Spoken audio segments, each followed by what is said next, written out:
Hi everyone! Today I'm here to talk about my thesis that I wrote on empire, identity, and otherness in the novel Nights at the Circus by Angela Carter.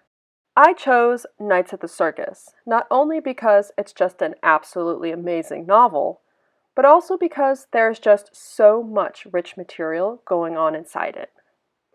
The book, set in 1899, follows an American journalist named Jack Walzer as he goes undercover at the circus. His goal is to find out whether the main circus performer, Sophie Fevers, who is this wonderful woman featured on the cover, truly has these giant wings and can fly, or whether she's just a total fake. As Walzer follows the circus, which journeys from London to St. Petersburg and finally to Siberia, Carter also introduces an eclectic cast of circus performers like terrifying clowns and dancing tigers, and even a group of super intelligent monkeys. But although the novel has so much rich and exciting content just waiting to be analyzed, I found that much of the scholarly conversation on this novel deals with topics like feminism or queer sexuality, the grotesque, and how these topics interact with or subvert the patriarchy.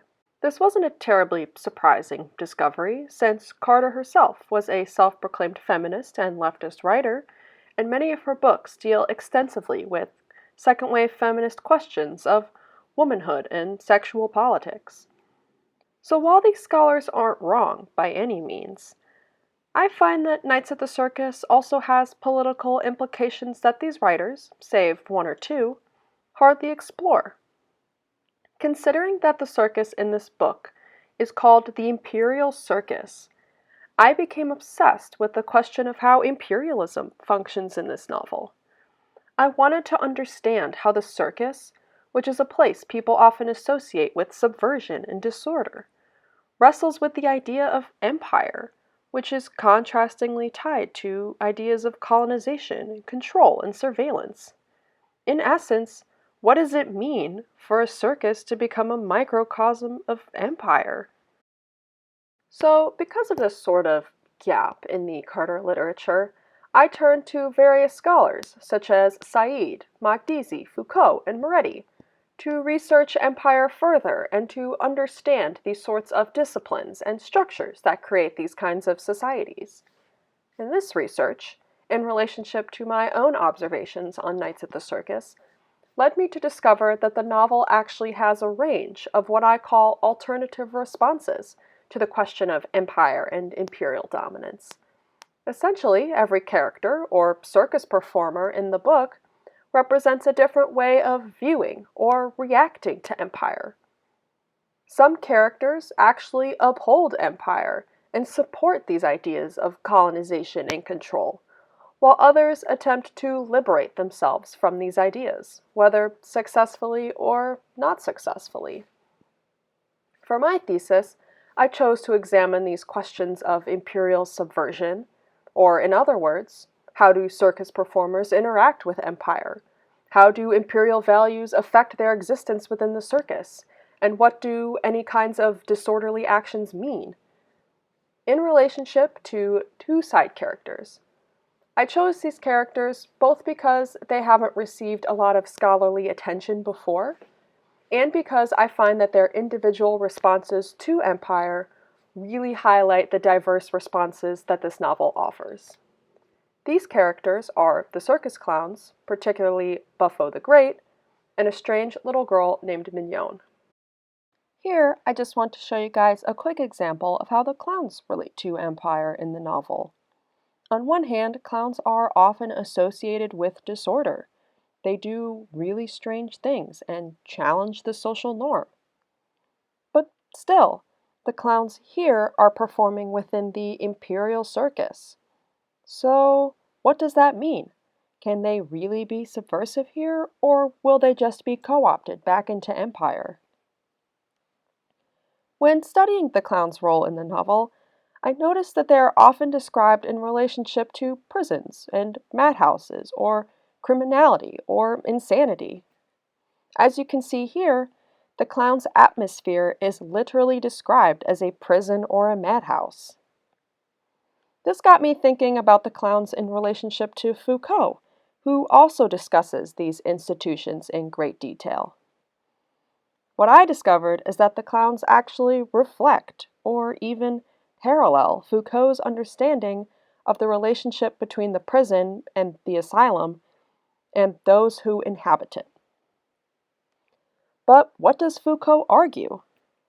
Well, Foucault says that the prison, and here by extension the madhouse, create, define, and control their inhabitants.